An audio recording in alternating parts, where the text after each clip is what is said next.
ఇప్పుడు party office నుంచి వచ్చిన పిలుపు మేరకు వచ్చి బీఫామ్ తీసుకోమన్నారు.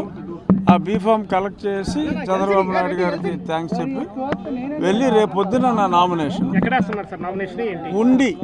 ఉండి అసెంబ్లీకి, పార్లమెంటు కాదు ఉండి అసెంబ్లీకి నేను రేపు 11 o'clock అలాగా నా నామినేషన్.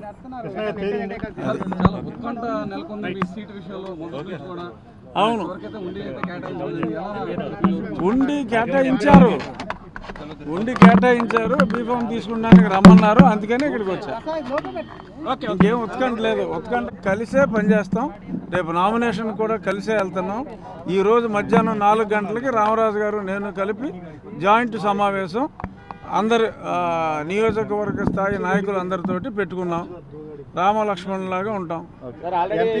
ఎంపీగా చేయాలనుకున్నారు కానీ ఎమ్మెల్యే అయ్యే పరిస్థితి ఏముంది, చాలామంది ఎమ్మెల్యే సీట్ ఇవ్వకపోతే ఎంపీలకు వెళ్తున్నారు 90%.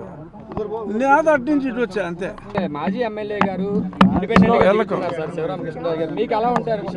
అసలు ఓట్లు చీలే అవకాశం ఉంది. ఉండి టీడీపీ కంచుకోట, ఇప్పుడు పరిస్థితి ఎలా ఉంటుంది?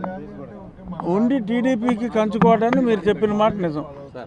శివరామరాజు గారికా లేకపోతే రఘురామరాజుకో కాదు, అది టీడీపీ కంచుకోట. అది మీరే చెప్పారు కాబట్టి మీ ప్రశ్నలోనే సమాధానం ఉంది. Thank you. మరిన్ని వీడియోస్ కోసం ఛానల్ ని సబ్స్క్రైబ్ చేయండి. లేటెస్ట్ అప్డేట్స్ కోసం వాట్సాప్ ఛానల్ ని ఫాలో చేయండి. అండ్ లింక్ డిస్క్రిప్షన్ లో ఉంది.